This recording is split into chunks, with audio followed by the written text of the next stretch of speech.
अध्यक्ष महोदय जी, मैं आपकी बहुत धन्यवादी हूं कि आपने मुझे चुनावी सुधारों पर बोलने का मौका दिया है, खासकर इसलिए क्योंकि मैं एक नई सांसद हूं, मुझे दूसरों का नहीं पता उनका कैसा अनुभव रहा, लेकिन पिछला ये 1 साल मेरे लिए खासकर विपक्ष से रिलेटेड जो है बहुत ही ज़्यादा चिंताजनक रहा है। एक तरह से ट्रॉमेटिक मैं इसे कह सकती हूँ।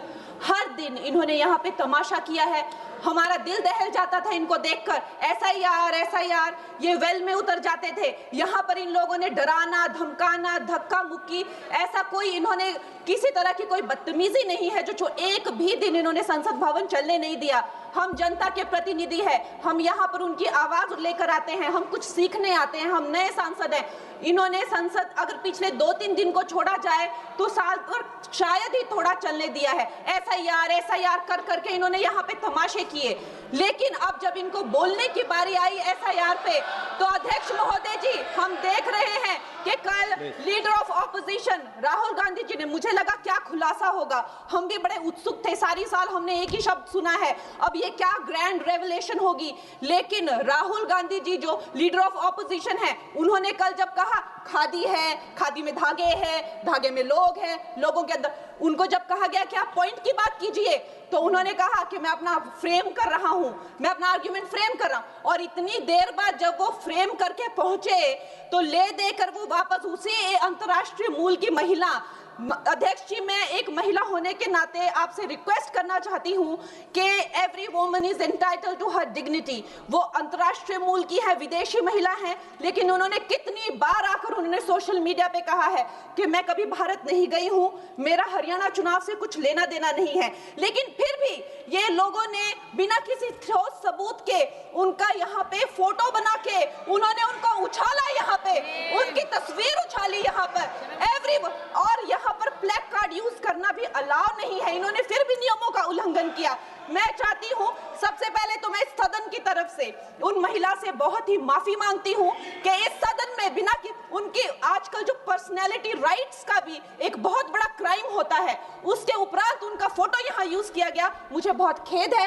भारतीय संसद भवन की तरफ से हम उनसे माफी मांगते हैं। और ये देखिए महिलाओं का हमेशा ये अपमान करते हैं, लेकिन हमारे प्रधानमंत्री चाहे बेटी बचाओ बेटी पढ़ाओ हो, महिलाओं को शौचालय देने से लेकर, महिलाओं को गैस देने से लेकर, महिलाओं को जो है वो छात्रवृत्ति न जाने कितनी ऐसी योजनाएं हैं। कांग्रेस वालों शायद तुम लोग ये समझ नहीं पा रहे हो, ईवीएम्स हैक नहीं करते हैं प्रधानमंत्री लोगों के दिलों को हैक करते हैं। और ये लोग दुहाई देते हैं कि वो जो पुराने जमाने के दकियानूसी, वो जो चिट कागज पे लिखकर जो मतदान होता था वो सबसे अच्छा था। ये लोग भूल गए वो दिन, आप लोग भूल गए वो दिन। इंदिरा गांधी वर्सेस राज नारायण का केस, उसको जो है इतिहास में The case that shook the nation के नाम से जाना जाता है। उस पर मैंने एक फिल्म भी बनाई हुई है।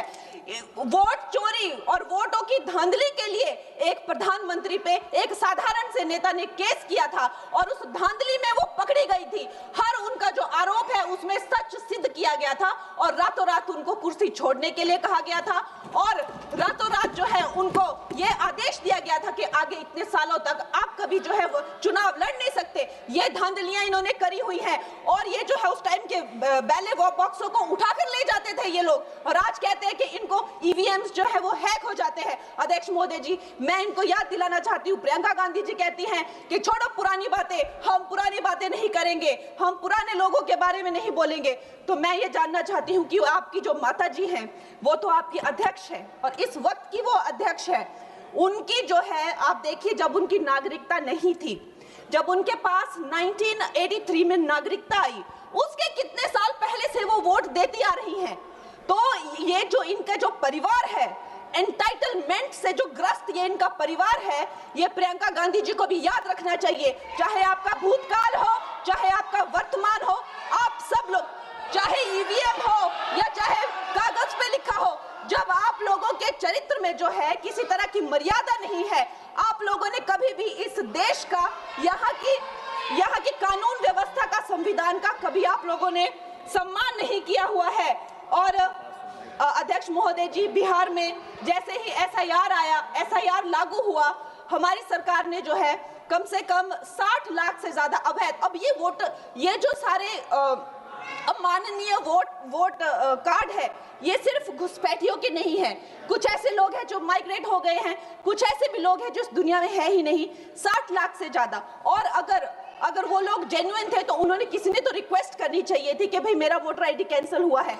उसके उपरांत जो है 21 नए वोटर आईडी जो है उन्होंने दिए हैं। और इस तरह का एक माहौल बना बिहार में कि आज तक की सबसे ज्यादा वोटिंग जो है 67% वोटिंग हुई। नागरिकों में ये उत्साह जगा कि जो है इस तरह की जो क्लेंजिंग प्रोसेस है वो होना चाहिए। मैं एक देशभक्त होने के नाते अध्यक्ष महोदय जी, मैं ये प्रपोज करना चाहती हूँ कि हमारे देश में जो है हमेशा महीने 2 महीने बाद हमारे जो शीर्ष नेतृत्व हो गए, सारे अधिकारी हो गए, हमारे जितने भी रिसोर्सेज हैं, हम लोग उनको हर महीने 2 महीने में इलेक्शंस में जो है पुश कर देते हैं। इससे हमारे देश का बहुत ही भारी नुकसान होता है। और मैं ये चाहूंगी कि 1 नेशन 1 इलेक्शन, जो नरेंद्र मोदी प्रधानमंत्री जी जो कहते हैं कि एक वोटिंग जो है डेमोक्रेसी के उत्सव के रूप में, जैसे कि दिवाली होती है, होली होती है, उस रूप में मनाया जाए। क्योंकि ये सिर्फ सरकार का ही नुकसान नहीं है, 10,000 करोड़ से ज्यादा का जो नुकसान होता है सिर्फ वही नहीं है, लेकिन मुझे लगता है कि धीरे धीरे हमारे जो नागरिक भी है उनमें जो वोटिंग फटीक है, बार बार उन्हें जागरूक करना, बार बार कई जगहों से जहां वो काम करते हैं वहां से उनको ट्रैवल करके अपने नेटिव प्लेसेस पे आना और बार बार मार्केटिंग करके, it is exhausting for the whole ecosystem. तो मैं ये प्रपोज करना चाहती हूँ कि 1 नेशन 1 इलेक्शन को लाया जाए। और ये जो भी हमें जिस तरह की जो असुविधा होती है हर महीने 2 महीने में इलेक्शंस की, उससे जो है हम बच सकते हैं। जय हिंद। धन्यवाद जी।